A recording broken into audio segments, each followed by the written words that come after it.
Welcome to the Menopause Hour, your go-to source for answers to your burning menopause questions, the ones you won't get from your OBGYN. Brought to you by Winona, where menopause care is made easy. Download our free Winona community app where thousands of women connect and access exclusive content, expert-led courses, exciting events, and more. It's time to take the guesswork out of your hormonal journey. Hello everyone, and welcome to one of our Winona 101 webinars. We are so excited that you are here and that you are tuning in today. We know that you have a really busy schedule, so glad that you've made the time really just to come, and if you have questions, we're going to answer them, and it's just a great place to listen and learn all about really what it means to be a Winona patient and what that looks like. If you don't know me, I'm Maddie. I am the community manager here at Winona. So hopefully you have been in our Winona app. So I have probably seen your face come through there, whether you've created an account or a profile or whether you've been posting or commenting. I love getting to see everyone make connections. So glad that you're there. So glad that you're here. We're going to have a great webinar today where we're going to talk all about what it looks like to be a Winona patient and hopefully answer some of the questions that you might have. As you can see, we also have Joe here, which we're super excited about this. But Joe, I'll go ahead and let you introduce yourself and give a little spiel about who you are, and then we can jump into everything. Oh, hi everyone. My name is Joe. I am actually head of patient care services at Winona. So basically what that means is I oversee the team that handles any questions or concerns that you have outside of the ones that you have for your doctor. I am also a Winona patient and have been. It was 4 years in March. I've been a Winona patient. So I have the perspective of being a patient as well as being behind the scenes. So it's kind of a nice thing. And then by trade, although I don't practice anymore, I am a dermatology nurse practitioner, or I was. So skincare and all things skin are sort of my wheelhouse as well. And I try to stay there a little bit as well, but I do not practice anymore. So yeah, so I'm here to answer all of the questions that a lot of people ask about being a patient and help to ease any fears and things like that. Absolutely. Well, yeah, thank you so much for being here today, Joe, because I know that you have a super busy schedule as well. So we're really excited that you were able to make the time to kind of answer some of these questions. So I think we can kind of jump into things. And I'd love to start, I think, just kind of at the beginning. So I think that these questions will be really helpful, whether whoever is listening in, whether you are a brand new Winona patient, whether you've been with us for a while. I think that there's lots to learn from all of these questions. But to start at the beginning, I'd love to start just with kind of what does it look like when someone gets started with Winona, and what does the onboarding process look like when someone is just kind of jumping into things? Okay, yeah. I mean, so from our website, there are multiple places to get information. So if you have questions, you can get answers to your questions that you may have before you want to start the official onboarding process. It's a pretty simple process. The questions are designed to elicit information, the information that we need to make decisions regarding prescribing. Again, I don't prescribe, but when I say we, I mean the doctors. But it's very simple. You start out by providing just some basic contact information, and then there's a portion that will ask about your symptoms. That's one of the key things in terms of making prescribing decisions, is based on the symptoms that you report. There's a whole screen there, and I remember when I went through the onboarding process, I was like, do I check all of these, or do I check the ones that really were impacting me? And I kind of went in between. I made sure that there were 3 top ones that were really impacting my quality of life. I made sure those were on there. And then there were a few others that it wasn't until I actually was on the website, I was like, oh, that's a menopause symptom. And I'm like, yep, check. I did want to check them all on there, but I didn't. And I don't recommend that you do. So checking the symptoms, and then we ask for your medical history. We ask things like, have you had a hysterectomy? Yes or no. We ask, there's some conditions. We ask if you've had a history of any of these conditions. yes or no. And if you've had none, you mark none and you move on. But all of the information that's there that we gather is what we need, what our doctors need to make a decision about whether it is safe and appropriate to prescribe for you, and then what to prescribe for you. You do, as the patient, play a part in that as well, in terms of making the decision. And a lot of patients get caught up on that because they're like, well, I don't know what I need or what I want. But we offer pills, patches, and creams. And so you get to help make the decision about what you think is probably appropriate for you and your lifestyle. And I'll just briefly give you an example of how I made the decision. I'm on the cream. I chose the cream because I'm not a pill taker. I don't like taking pills. There are people that love pills. They love the, every day you just take a pill and you're done, right? That we have an option for you. The other option are patches. The patches have an adhesive. They have to stick to the skin. I don't get along with adhesives. My skin doesn't like it. So the cream was the most obvious choice for me. So that's how I made that decision. And you, as the patient, as you go through that onboarding process, will ask the same thing. Do you have a preference? And if you're completely not sure, there's an option to say, I would like the doctor to help me decide. So you don't have to make a decision, and they can walk through that conversation with you and kind of the pros and cons of each. Additionally, there may be something in the medical history that you provided that would, for example, one of the transdermal methods, the cream or the patches, might be a better or more safer option for you versus the pills, or the pills might be the better option for you. The doctor can weigh in and give you some guidance, but you do have some input there about what your preference is.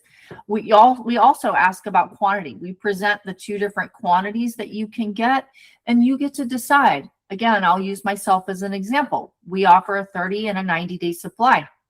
I chose the 30-day supply because honestly, I was like, I don't know if this is going to work. I don't know if this is the right thing for me. I didn't do a lot of research before I jumped in. I was just desperate, and I'm thankful that I did. But in hindsight, I was like, oh, wow, okay.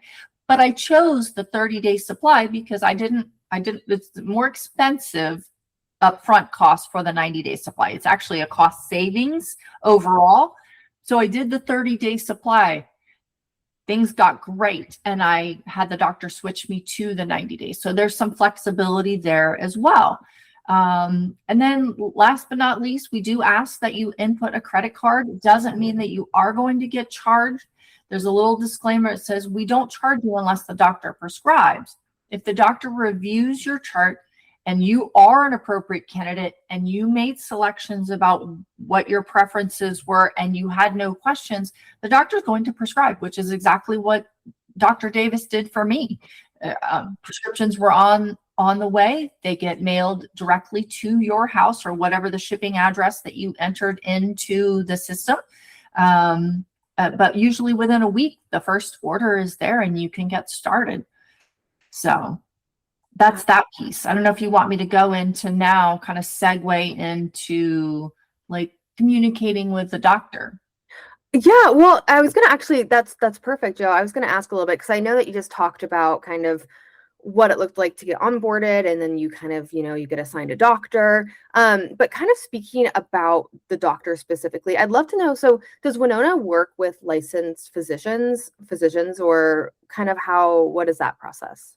Yes, all of the providers that we have are licensed physicians. They are licensed to provide care in the states that they're licensed in, and many of them are actually licensed in multiple states. Dr. Green is licensed in every state that we serve, with the exception of Puerto Rico, which is a territory. But yeah, they are licensed in multiple states. Many of them work in hospitals, work in clinics. Some of them do other telemedicine jobs as well. It's kind of becoming sort of the wave of the future, if you will, when possible. But yeah, no, all of our doctors are licensed physicians. They are not bots. They are real life humans. And yeah, I think I answered that. Absolutely. And just to be clear, they're board certified, right, as well. Is that correct? Yes. That's great.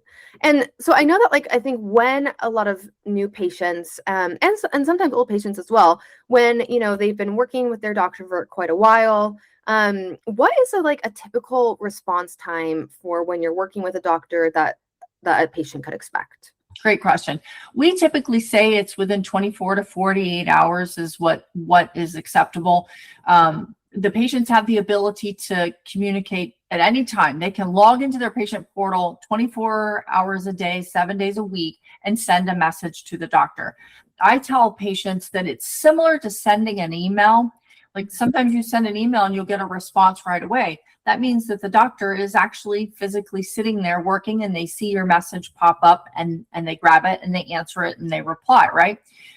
But there are other times when they are working at the hospital or the clinic, or they're just doing things with their families, because this gives them the opportunity to have some flexibility with their work hours, that whole work-life balance thing. It may be a few hours. It may be a day. It may be up to 2 days, or sometimes there can be extenuating circumstances. But by and large, most doctors reply within 24 hours of the message that the patient sent. Absolutely. And one question as well, and that I know a lot of patients are wondering, let's say it's been over that typical response time. Maybe it's been like a little bit longer than 48 hours. If that is rare, is there a place that they can reach out to in case that they're anxious about getting their message answered quickly? Well, there's on the website, there's multiple places where they can reach patient care services. There's depending on what their question is, we are staffed around the clock. There's rarely a time where there is not someone working. Sometimes there might be an hour lapse here and there, but for the most part, there is someone on 24/7. There are obviously overnight US hours. There are fewer people working overnight, but if you need an immediate answer on something, they're the best, the first stop. So all of the medical related things really should be asked of a doctor. But if your doctor isn't available or hasn't yet responded and you need a more urgent answer, you can reach out to the patient care, and we will do what we can do to get you either connected with another doctor who we know would respond very quickly, because some of our doctors do respond overnight as well. We kind of have an idea. We don't know their schedules when they're working. They don't provide a schedule. They can come and go as they please.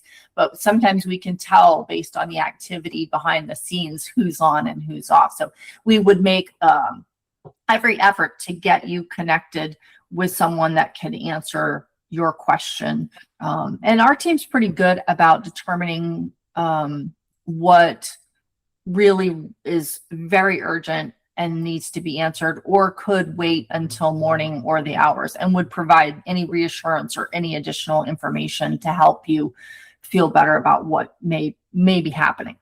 Absolutely. Well, I would say the patient care team is great, from my opinion. I think very good is a low explanation for that. And kind of like while we're talking about our doctors and like what it looks like to get a response. So I know occasionally we've had patients that end up getting assigned to a new doctor. Why might that be for a patient, and what's kind of going on there? Yeah, it can happen for a couple of reasons. Sometimes doctors do leave. They leave and go work other places. So if they leave Winona, then you will be assigned to a new doctor. But most frequently what happens is that, again, back to the work-life balance, our doctors do get time away, and they put in an official request to take time off to be with their families or vacation or whatever.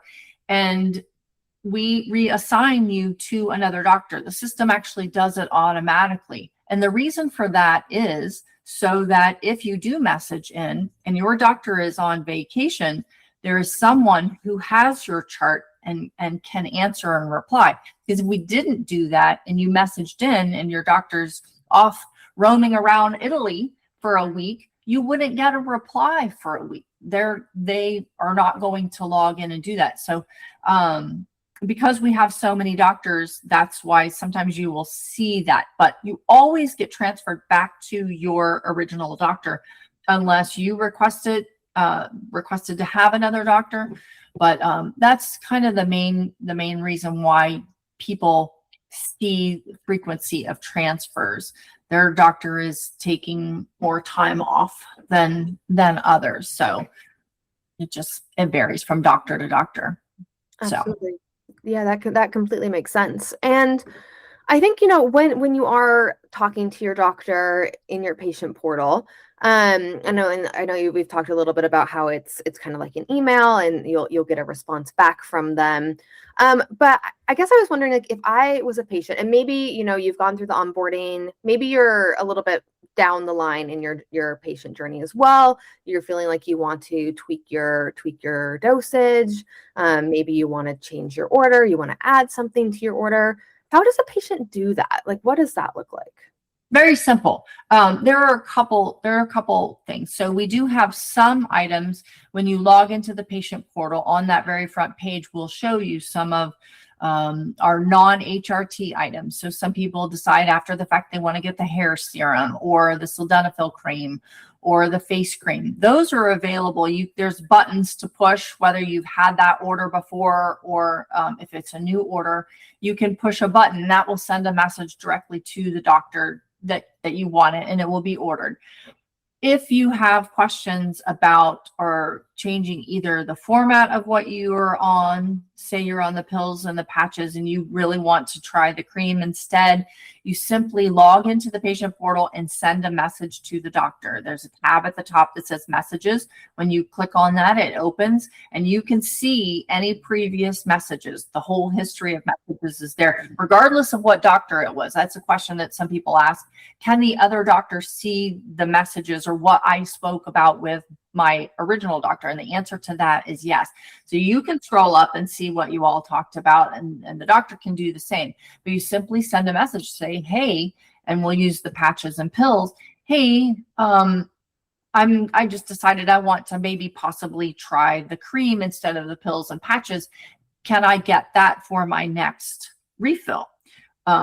And the doctor will let you know, yes, no, or why you could or couldn't do that. And then what they would do, if you say you wanted it to process like when the next refill is due, you'll say you'll use the cream for now, and then on the next one you want to go to pills and patches, then they'll set that up to process that way for you. So yeah. Absolutely. And so when you are receiving your medication, whether that's your automatic refill, whether that's a new product as well, how long does it typically take to receive that medication after a prescription's written? Great question. So when the order, let's call it the first order processes or a refill processes, it doesn't matter. They both work the same. You're charged at that moment. And then there's a 24-hour period where the prescription doesn't go anywhere. It's simply sitting there. And the reason for that is to allow people to get the notification that an order processed. And at the bottom of the email, it says, if you want to cancel or change this order, this refill, please reach out. And there's a link to reach directly to the patient care team, and they will assist with that. So that first 24 hours is sort of a safety net to allow people to have time to get the notification and reach out to cancel the order if they don't need it or they need to push it or whatever they need to do. So there's some flexibility built into the system. Then at that point, the pharmacy can now see the order and they begin working on that order. Some cases that order will go out same day. We have two pharmacies and they have different pickup times. One is later than the other, and that's dictated by the USPS, not by us. But it can go out that next day. Sometimes it will be the day after. So you're looking at 1 to 3 days from that point. Our pharmacies do not operate on the weekends. So if the order does not ship on a Friday, then it will not ship until Monday. We use USPS Ground Advantage, and the typical transit time for that type of delivery is 3 to 5 business days. I can tell you, I live in South Carolina. My medications come from Boise, Idaho. I get them. If an order leaves the pharmacy, say it leaves on a Friday, just as an example, it will more than likely be in my mailbox by Tuesday at Wednesday at the latest. So it's probably all told about 1 week, about 7 days, give or take, depending on a weekend or not. Absolutely. And during that shipping process, is there a way that patients can track their order to see where it's at? Absolutely, yes. So once the pharmacy scans it for the final time and scans the tracking number into the system, it automates an email that is sent. And there's actually 4 shipping emails that go out. There's the one, and I should know these like specific examples, but there's one that says your order has shipped or it's on its way. And then I can't remember the second one. I think it's maybe packed up and then it's on its way and then it's out for delivery and then delivered. And you get notifications for those. Typically, I get both email and text notifications for those, so that, because sometimes I like a lot of people don't check my email as frequently as I should. So it's nice that it comes by text, but we send out those notifications and the tracking number is included in that email. Absolutely. And so let's say, a patient's gone through onboarding, they've gotten their prescription after the what is it called? Not the tracking, the sending, they've gotten their prescription. A question I hear a lot as well, and I'm sure that you do as well, Joe. And I think that this is a really interesting one that helps patients really kind of look at what it looks like to adjust their dosage and have the conversations with the doctor. But how long does it typically take to start feeling results from HRT? And is there a time when they should start reaching out to their doctor about that? Or what does that process look like just for helping patients kind of manage those expectations? Yeah. So it varies. It really it varies wildly from patient to patient. I mean, I've had some patients will message in and they're like 2 days in and they're already noticing significant changes. We don't expect the medication to work like that. We're happy that that's what's happening for that patient. I will again use myself as an example. I was probably 2 to 3 weeks in and I was like, well, and I will tell you my top 3 were brain fog, inability to concentrate, and overwhelming fatigue. Like after 1 p.m., it was all I could do to just keep myself upright.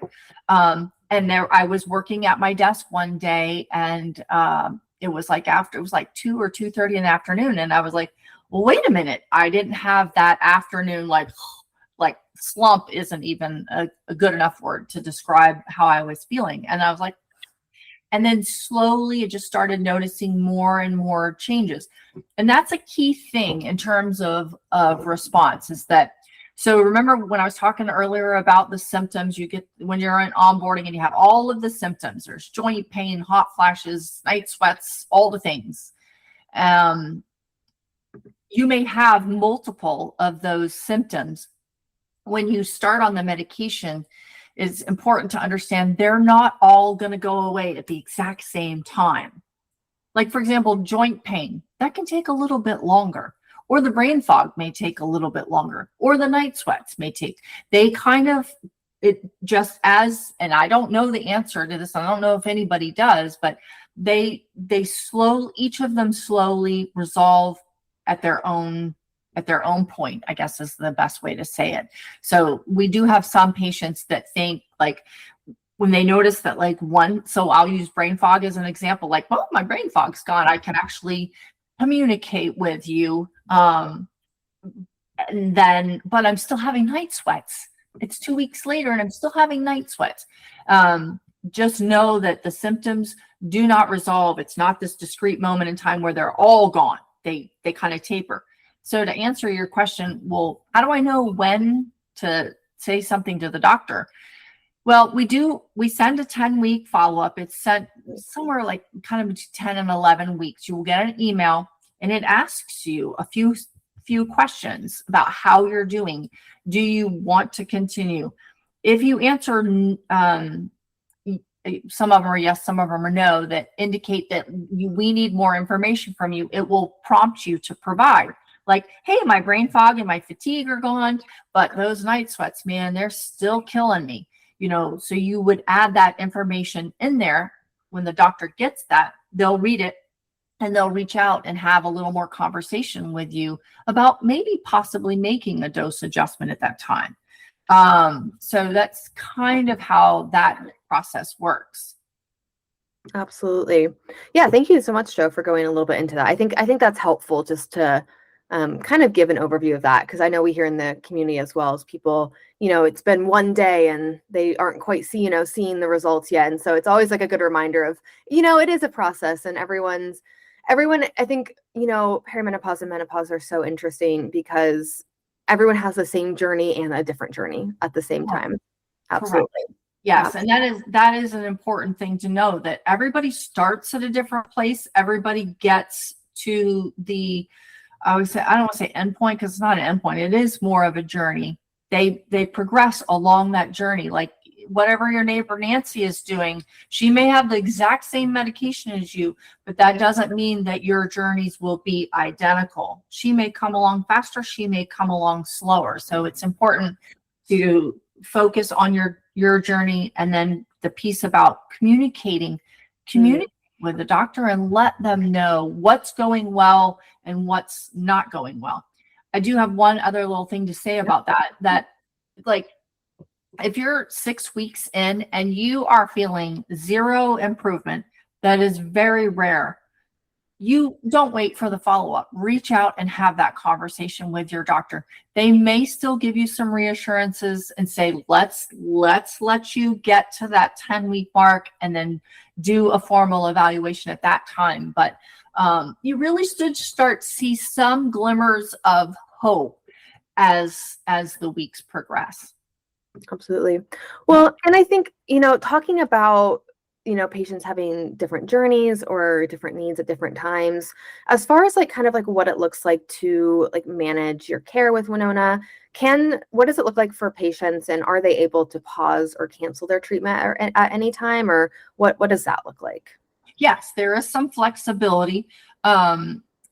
Some of the things the patients can self-serve in the patient portal, like for example, a pause. A patient can pause their prescription for 30, 60, or 90 days. If for whatever reason they may need an indefinite pause, we have that option, but you either would go through patient care, the patient care team, we would take care of that for you and notify the doctor, or you can directly message the doctor and say, hey, I'd like to pause this indefinitely. Reasons why that may happen: some people have things that happen in their life and they just want to take a break from treatment. Sometimes it can be affordability. We have some patients that actually travel out of the country. Some of them will get extra medications to take with them, but some of them just want to take a break for whatever reason. So we have the ability to pause the prescription and then to simply get it restarted, depending on the time frame. If it's just been a few months, you can reach out to patient care team. We can click the button and get that process going. If it's been more than 3 months, we do direct the patients back to the doctor to just like, okay, well, it's been 3 months since you've been on treatment. Have there been any changes? Do we need to make any adjustments before just clicking the button and sending the previous prescription? Absolutely.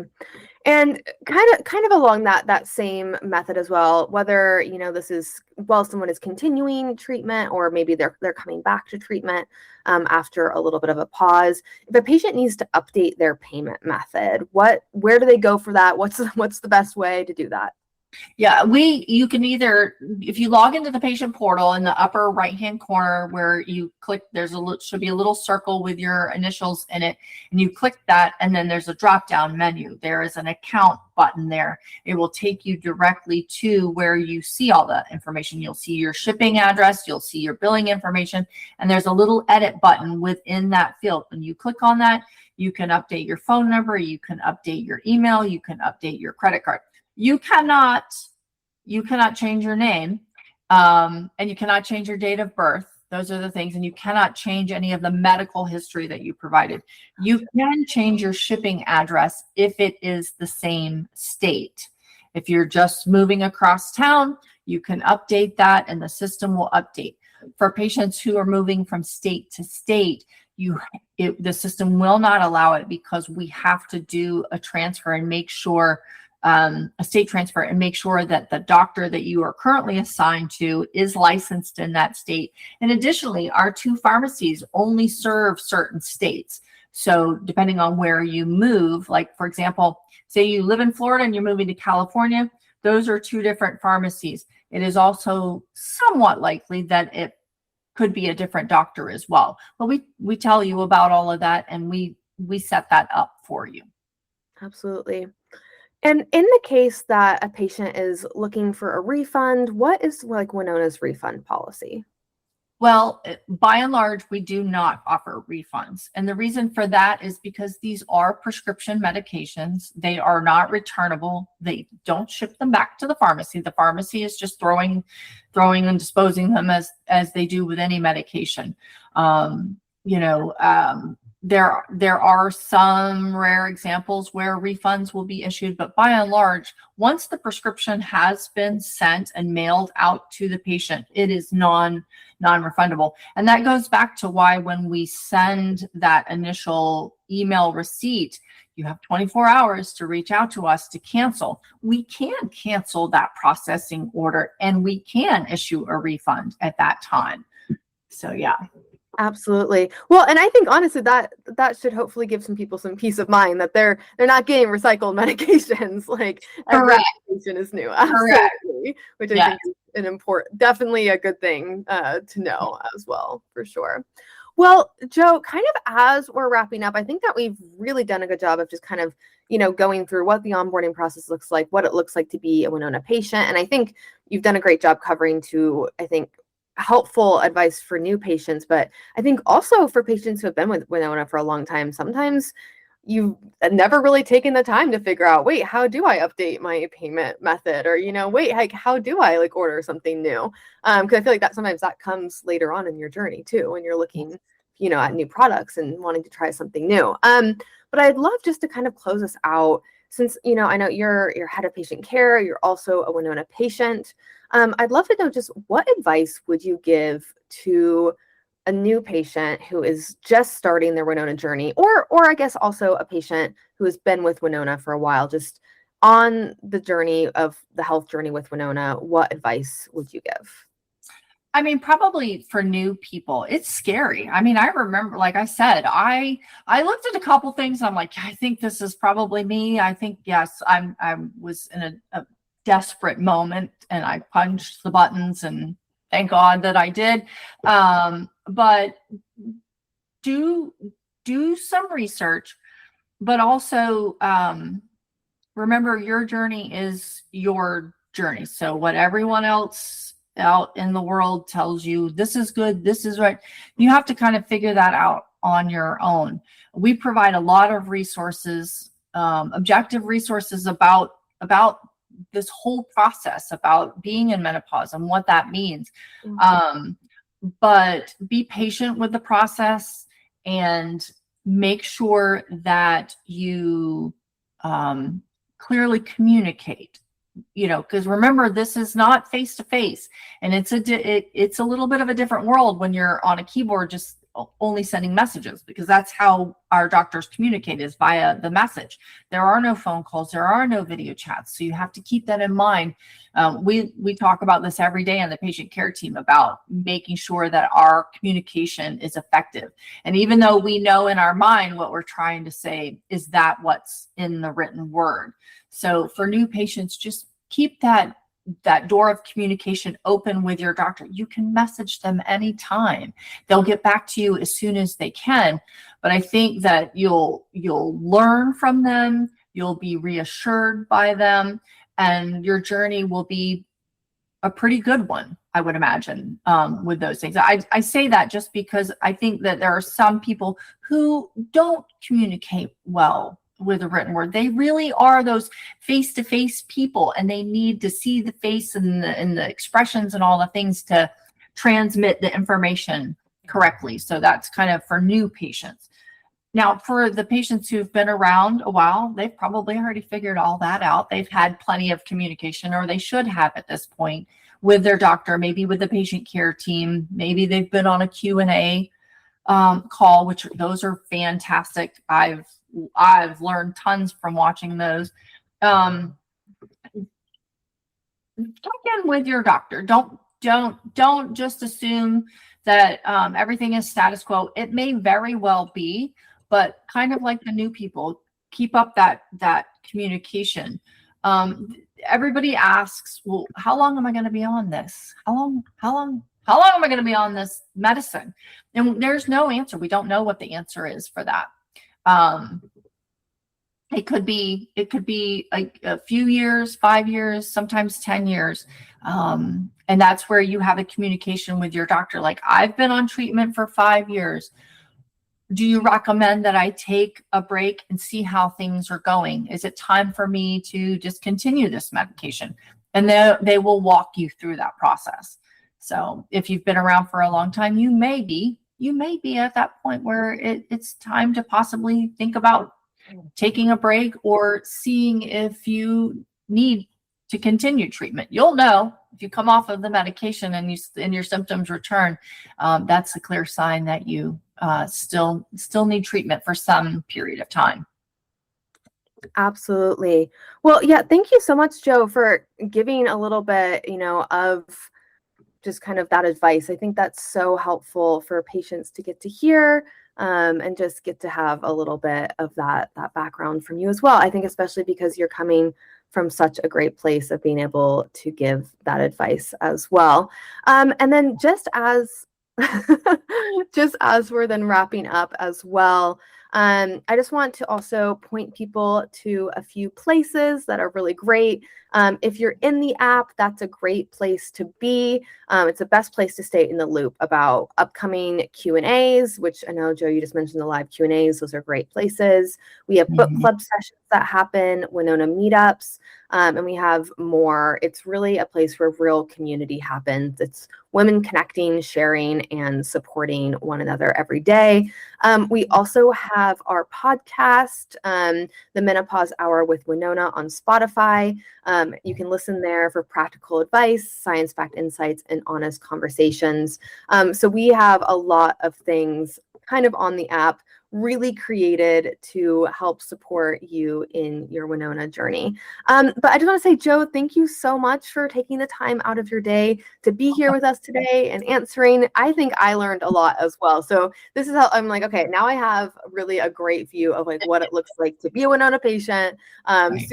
Super helpful for me as well. And hopefully has been helpful for everyone watching today. And then also to everyone watching today, thank you for being here. We know that, it's a little bit of time out of your day. And we know that everyone has busy schedules, whether that's whatever you've got on your schedule, whether that's work, whether that's family, whether that's, just even time to rest and relax. Sometimes that can take a long time as well. But just want to say thank you everyone for being here today. I hope that you had some of your questions answered. And we're so excited that you are a patient with Winona. It's a great community to be a part of. And it really says huge things that, you're taking control of your health journey and taking those next steps. So hopefully we'll see you at a live Q&A. But until then, we will hopefully catch you next time. Bye, everyone. Thanks for spending time with us. We hope today's conversation helped you feel more informed, more supported, and a lot less alone. If you're ready to go deeper, download the Winona app. It's free, it's for you, and it's filled with resources, real stories, expert insights, and a vibrant space to connect with women navigating the same season. Have questions? Join our next live Q&A. Until next time, take care of yourself. We'll be here when you're ready for more.